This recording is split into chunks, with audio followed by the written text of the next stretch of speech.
Good evening. Thanks very much for joining us on India Business Hour. I'm Shireen Bhan. The headlines that we're tracking for you this evening. After TCS and Cognizant, the Andhra government is set to provide land to Accenture and Infosys at 99 paise. Chief Minister Chandrababu Naidu says the sleeping giant is waking up and promises more reforms to woo investors. IT Minister Nara Lokesh targets 15% annual growth. US President Donald Trump signs a funding bill to end the 43-day government shutdown, the longest in the nation's history. The new bill extends federal funding till January next year, but does not include healthcare funding demanded by the Democrats. In a bid to offset the impact of US tariffs, the government announces a 45,000 crore rupee package for exporters. John Chambers and Mukesh Aghi of the US-India Strategic Partnership Forum say no US CEO is going to bet against India, and US tariffs are only a short-term bump in the relationship. M&M inks a joint venture with Canadian company Manulife for life insurance with an intent to enter general insurance as well. The group CEO Anish Shah expects the life insurer to break even in 10 years with a valuation of 30,000 crores. Middle East financial powerhouse Emirates NBD remains in the race to buy IDBI Bank even after acquiring a majority stake in RBL Bank for 27,000 crores. Sources say Emirates has not withdrawn from the acquisition process. That's an exclusive. Biocon CEO confirms plans for a potential merger with Biocon Biologics. Siddharth Mittal tells CNBC TV 18 announcement is likely this year. The Enforcement Directorate arrests Jaypee Group's Manoj Gaur for defrauding home buyers. The court remands him to 5 days in police custody. The arrest comes 6 years after a case was registered against him. The Mumbai police gives a clean chit to former executives of Indusind Bank over accounting lapses worth nearly 2,000 crore rupees. The police term it a genuine accounting error, find no evidence of criminality or siphoning of funds. A DNA test confirms Dr Nabi Bhat is the driver of the Hyundai i20 that exploded outside Red Fort Metro Station on Monday. The National Investigation Agency takes 3 doctors from Faridabad's Al Falah University into custody for questioning. The government declares the Red Fort blast a terror incident. A litmus test for 9-term Chief Minister Nitish Kumar is counting for the Bihar elections begins at 8 a.m. tomorrow. The polls see a record voter turnout of 67%. Most exit polls give the NDA the edge. CNBC TV 18 special coverage starts at 8 a.m. tomorrow. Well, let's start with the day's market action. The Sensex and the Nifty gave up gains in late trade to end the day flat. The mid-cap index underperformed while the Nifty Bank did touch fresh intraday highs. Speaking to Reuters, SEBI Chief Tuhin Kantapande promised more reforms to reduce trading costs and ease timelines for foreign investors. Take a look. Like my interactions with the foreign participants, both in India and abroad, I got to really feel that number one is that our registration processes still takes a too long a time, which is unacceptable. Although a lot of steps have been taken by us in terms of common application form, bringing all the 3 things together, RBI, income tax and SEBI put together and so on. But still it is not something which we should be really very proud of in terms of timelines. Well, that is SEBI Chief Tuhin Kantapande. Let's move on now to the big global story. President Trump has signed the federal funding bill, bringing to an end the longest government shutdown in the U.S.'s history. The 43-day shutdown had brought most government services to a grinding halt. Around 670,000 civil servants were furloughed during the period. Half a dozen lawmakers from the Democrat Party had backed the bill in the Senate, so that finally going through. We told you first, and it is now official. In a bid to help exporters deal with high U.S. tariffs, the Union Cabinet has approved the Export Promotion Mission with an outlay of over 25,000 crore rupees for 6 years. The mission aims to bring a digitally driven framework to boost export competitiveness, especially for MSMEs, first-time exporters and labor-intensive sectors. So the much-needed export measures to boost and alleviate some of the pain from the U.S. tariffs coming in. And more good news for MSMEs. The Bureau of Indian Standards has withdrawn 13 quality control orders covering key chemical, polymer and fiber-based materials. Government sources say this is a major shift towards industry liberalization and reducing regulatory burden. This comes as a major relief to the chemicals, plastic and textile sectors where compliance has been simplified and duplication has been eliminated. These quality control orders have been a point of contention in the trade negotiation between India and the US, and had also been a point of contention for a whole host of MSMEs. In fact, Amitabh Kant, speaking to me here on CNBC TV 18, had said that this was one of the things the government must act on. The chairman of the US-India Strategic Partnership Forum, John Chambers, says businesses do not see Trump's tariffs impacting the long-term bilateral relationship between the two nations. Speaking at a CNBC TV 18 roundtable, Chambers said no US CEO is going to bet against India, and India will see the faster GDP growth in the world. The organization's CEO, Mukesh Aghi, said the relationship between both countries is much broader than a trade deal, and a trade deal alone will not define it. Take a look. You now see our constituency, and we have 450 members at U.S.-India Strategic Partnership Forum. When Mukesh polls the group, they're all in and they're all investing in the future. So they see this as a short-term bump. They don't view it as a way that's going to disrupt our long-term relationships, and I absolutely agree with that. So I am very optimistic on what we're going to see between the U.S. and India, and more importantly, I'm very optimistic India will become the #1 GDP country in the world, which nobody would have dreamed of 4 or 5 years ago. Almost no CEO is going to bet against India as a key partnership as you move forward. And businesses do not make decisions on, is the deal going to get done this month, next quarter. When you bet on the movements you just said, you're betting 5, 10, 15 years out, and you're committing billions of dollars. A deal does not define the relationship between the two countries. The relationship is much deeper, broader. It's on technology partnership, it's on defense partnership. In fact, US just signed a 10-year defense pact itself. It's on students, it's people to people. We have around 5 million Indian Americans driving the relationship. So I think we should not just stay focused on the deal, if it's happening, not happening. Yes, it does have impact on 50% tariff on a lot of India's export. But what we are finding is those businesses are finding ways to find a solution to the exports itself. And you can catch that entire interview with John Chambers and Mukesh Aghi at 9:30 p.m. right here tonight on CNBC TV 18. But the big newsmaker this evening, after TCS and Cognizant, the Andhra Pradesh government is all set to provide land to Accenture and Infosys at 99 paise. Sources say companies plan to set up development centres in the state and could invest 2,000 crore rupees cumulatively. In an interview with CNBC TV 18, Andhra Pradesh IT Minister Nara Lokesh had revealed that 2 to 3 more companies were set to get land at concessional rates. Chief Minister Naidu has also promised more reforms to woo investors. Here are the top two from Andhra Pradesh. Well, it's a clear policy that we have. We call it the lift policy, which offers land at a very competitive price to Fortune 500 companies. Through that, we've been able to give land to TCS, Cognizant, and 2-3 other companies, where announcements will be done soon. And the reason I've taken such a bold move is because you need to think outside the box. Because to be fair to the IT sector, Andhra is late. Because we were a combined state, all the IT investments went to Hyderabad. Post-bifurcation, we couldn't get traction in the IT sector. So I had to take that kind of a bold initiative. And because we took that bold initiative, we are able to land the likes of Google, TCS, Cognizant, and a few more that will get announced soon. One day he brought a proposal. He wanted to give 1 rupee for TCS. Moment, I thought, is it right? Then he justified by quoting Narendra Modi 1 rupee for Tata automobile plant. That has been changed Visakhapatnam, total scenario itself. Now TCS has come.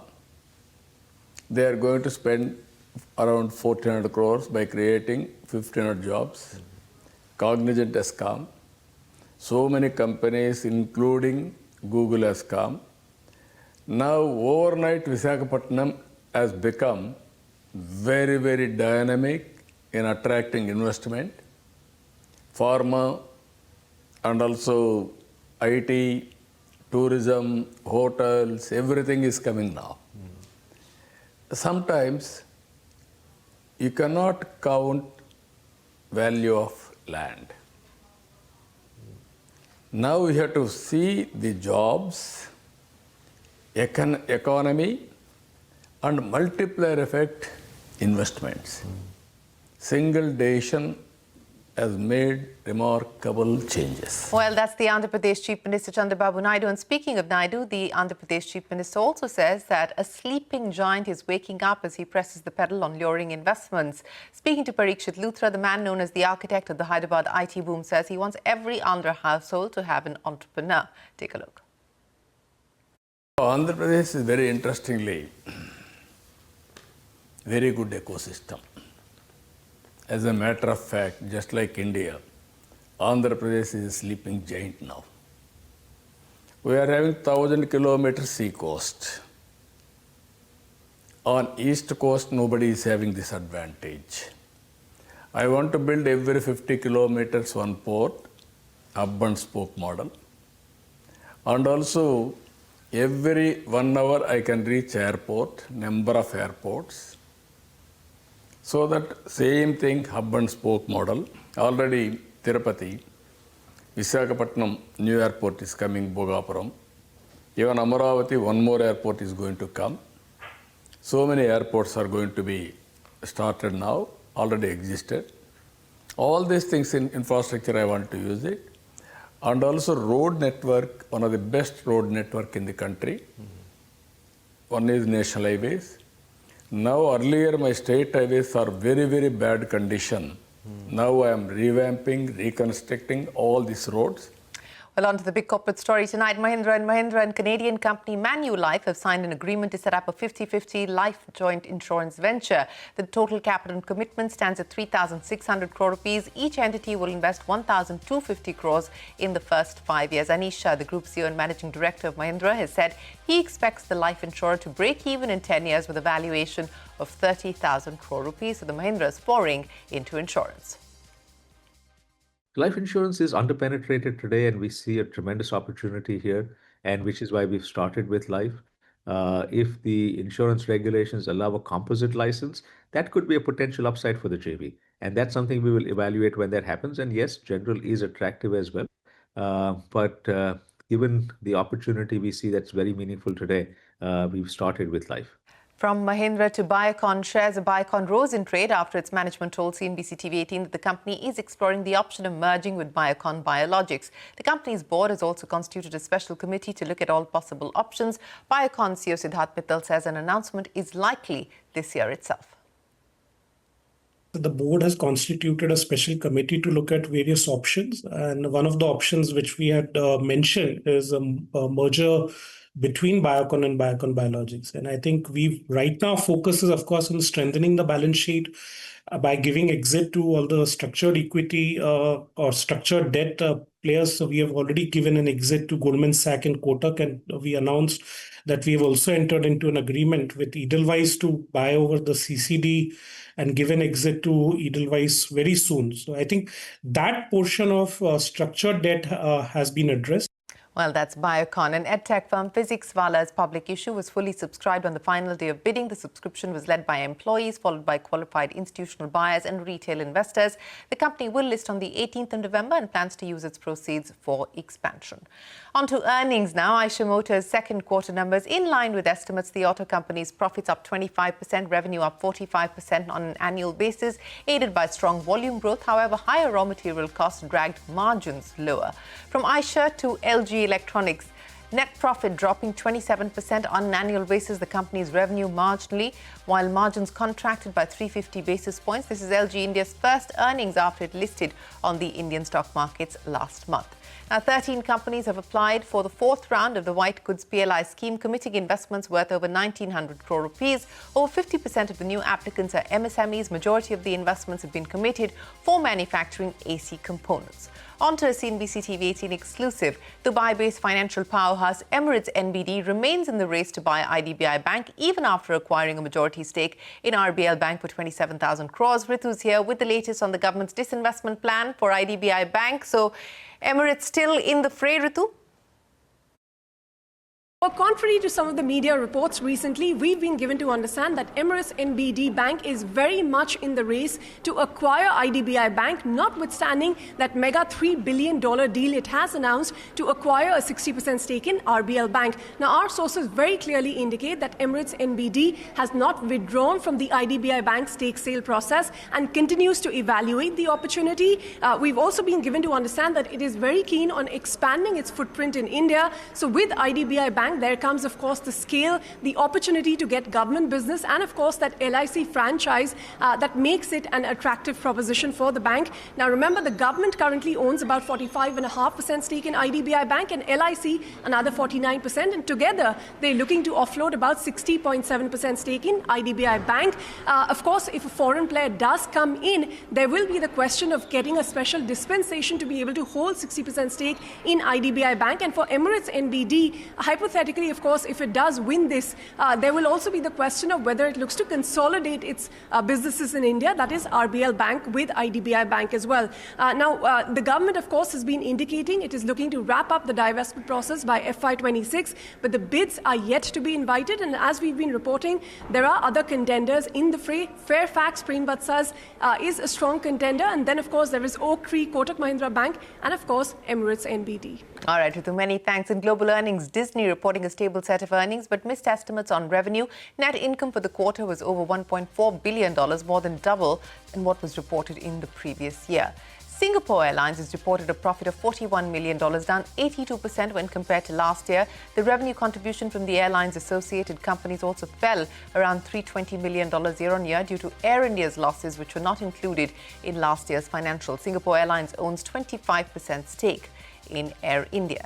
The Enforcement Directorate has arrested Jaypee Group's Manoj Gaur for allegedly defrauding home buyers. Now, the arrest has come 6 years after a case was registered. The Patiala House Court has now remanded Gaur to 5 days in police custody. Timsy joins us now with the details of the charges against Manoj Gaur. It's taken 6 years post the FIR being filed for Gaur to be arrested. What is the ED saying? Officials say this action comes after a detailed probe that began following the FIRs filed by the Economic Offences Wing of Delhi and Uttar Pradesh Police in 2017. These FIRs were based on complaints from home buyers of Jaypee Wishtown and Jaypee Green's projects who accused the company and its promoters of cheating, criminal conspiracy and breach of trust. According to ED, about 14,599 crores collected from home buyers by Jaypee Infratech and Jaypee Associates was siphoned off to related entities. Manoj Gaur, who's also served as managing trustee of Jaypee Seva Sansthan, played a key role in planning and executing these diversions through a complex web of group of companies. That is what ED claims. Back in May this year, the ED had searched 15 locations across Delhi, Noida, Ghaziabad and Mumbai, seizing a large amount of cash and financial and digital records that officials claim confirm the money trail. The arrest also comes at a crucial time as bidding is currently underway for Jaypee Group companies under insolvency proceedings. The Committee of Creditors, led by NARCL, is evaluating bids from major players including Vedanta Group, Adani Group, Dalmia Bharat, Jindal Power and PNC Infratech. Voting on these resolution plans remains open till November 20th. To put things into perspective, Jaypee Infratech, once a leading real estate name in the NCR, went into insolvency in 2017. Out of more than 32,000 promised homes, nearly 20,000 units still remain incomplete, leaving thousands of home buyers in limbo.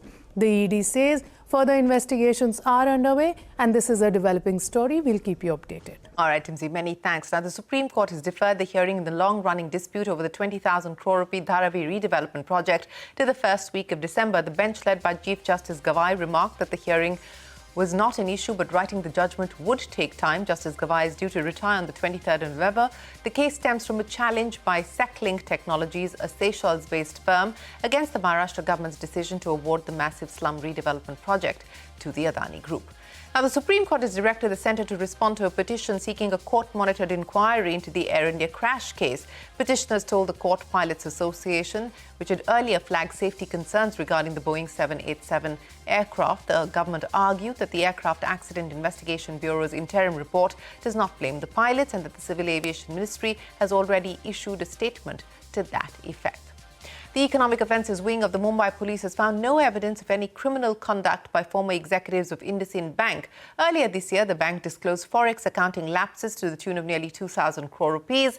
We also saw top-level exits on account of that. Santya Gaur is here with more on the findings of the Mumbai Police. Santya.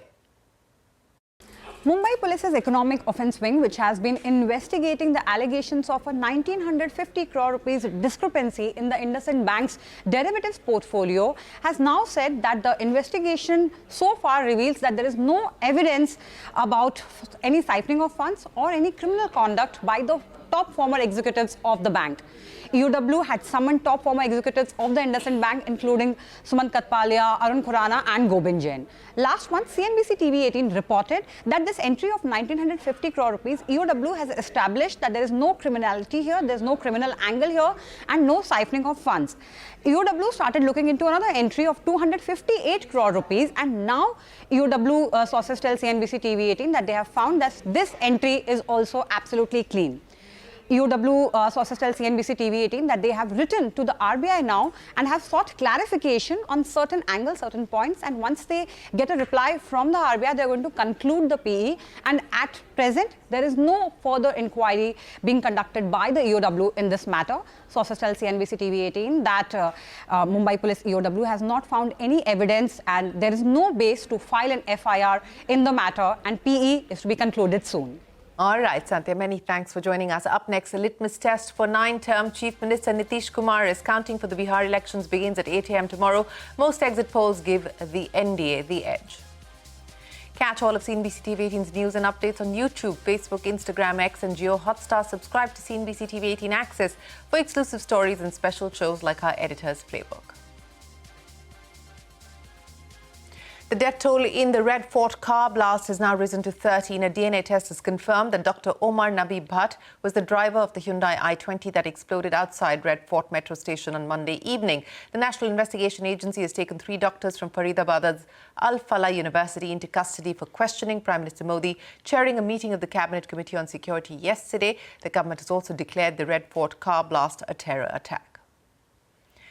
And the die has been cast in Bihar and the verdict will be out tomorrow after a historic turnout. Which way will Bihar sway? The elections are a litmus test for Nitish Kumar, who's taken oath as Chief Minister a record 9 times. Remember, in 2020, the RJD had emerged as the single largest party. However, the NDA, which comprised 4 parties, including the JDU and the BJP, had retained power with a narrow majority. This time, most exit polls, as you can see on your screens, are giving NDA the edge over the RJD Congress-left alliance. Remember, the BJP has traditionally played the role of the junior partner in Bihar, always contesting lesser number of seats when compared to Nitish Kumar's JDU. However, this time the BJP contested 101 seats while the JDU was allocated 100. Nitish, Bihar's longest-serving chief minister, is known for frequent switching of alliances. He had broken ranks with the NDA in 2022 and allied with the RJD for less than 2 years. This was his second alliance with Lalu Prasad Yadav's party. He'd done a similar thing in 2015 when he ditched the BJP to form an alliance with the RJD. The NDA also includes Chirag Paswan's Lok Janshakti party and those headed by Jitin Ram Manchi and Upendra Kushwaha. Our coverage of the Bihar election starts at 8 a.m. and we will get you all the updates from Battleground Bihar through the day.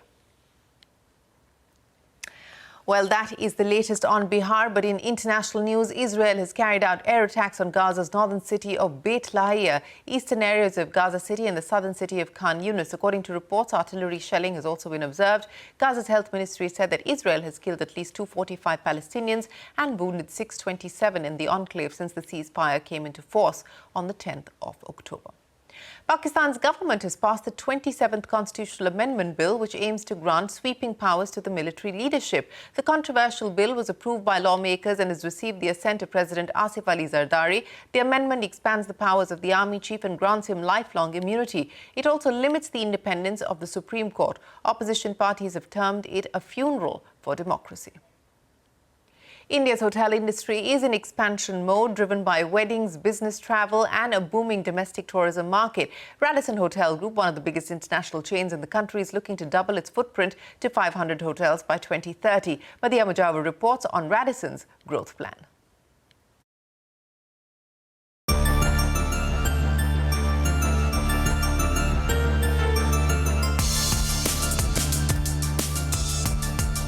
Radisson Hotel Group says India is now among its fastest growing markets globally, with demand surging across business and leisure destinations.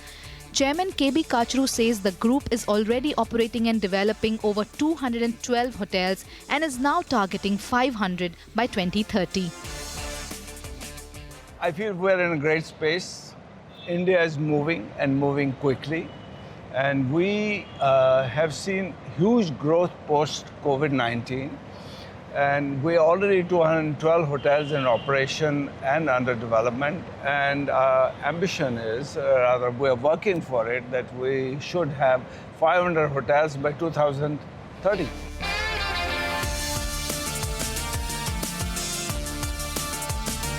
Radisson is following an asset-light growth model, partnering with institutional funds and high net worth individuals to scale faster. The company has recently signed a 340-room Radisson Collection in Navi Mumbai, expanding its luxury footprint while also deepening ties with Indian partners, with multiple hotels already in its portfolio. We are basically an asset-light management, franchising and distribution company. And we partner with high net worth individuals and institutional funds. We signed Radisson Collection at Navi Mumbai today. And it's an iconic property, 340 rooms, absolute luxury product, with a partner with whom we already have a 300 plus room hotel, a leisure hotel in Karchar. Demand is holding steady across major cities, with occupancy levels nearing 70%, and Radisson is now opening almost 2 hotels every month in India. Kachru says weddings and MICE continue to drive business, boosted by government-backed convention centres, while winter bookings are expected to rise 5 to 9% year-on-year. There's a huge focus and spending pattern on wedding market, MICE, but great potential. And you see, with government actually holding hands and establishing huge convention centers, that will help hotels in its growth. As of today, we should be opening close to 2 hotels a month. With India's travel boom showing no signs of slowing, Radisson is betting on speed and scale to strengthen its presence in one of the world's most promising hospitality markets. In Mumbai, Madiha Mujawar. Well, with that, it is time for us to wrap up this edition of India Business Hour. Thanks very much for watching. Do stay tuned. The news will continue right here on CNBC TV 18. We're back in a minute.